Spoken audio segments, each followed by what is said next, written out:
thu suốt lệ tu hiền lệ các mang ngay bề chế tràn mê chế cả lâu các cơn sân lòng chế mình lâu tị lệ anh tin lệ làm thu suốt lệ tu hiền lệ vậy tâm các mang ngay chân lâu tị lệ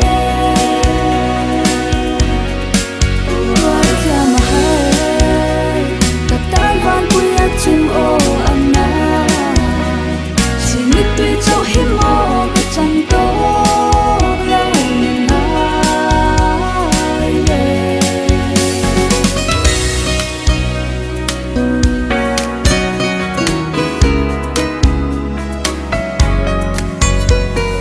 nơi này xăm mong cần in chân hi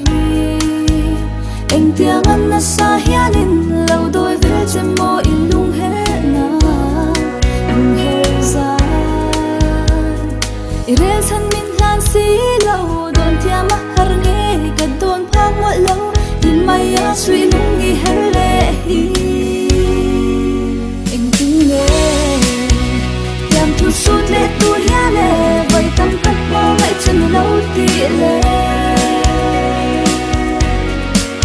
quay tia ma har ta tan van quê chim ô anh na chỉ biết tuy châu hiếm mơ chẳng có lâu mình ai về nên là phật dân tôi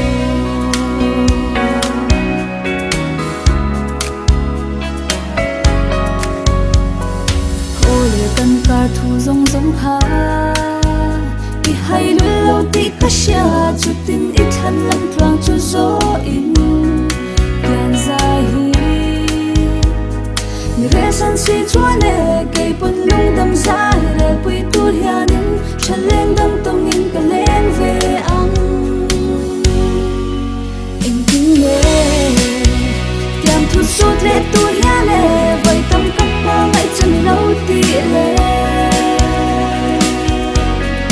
qua tiêm mà hay cả tan van bụi hạt chim ô anh na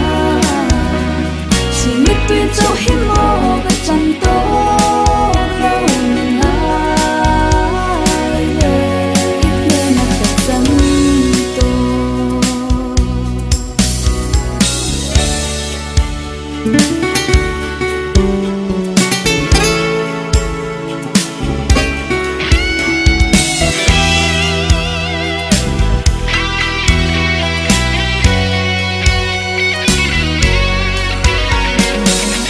Yêu đôi nhan ông già đã ngày lâu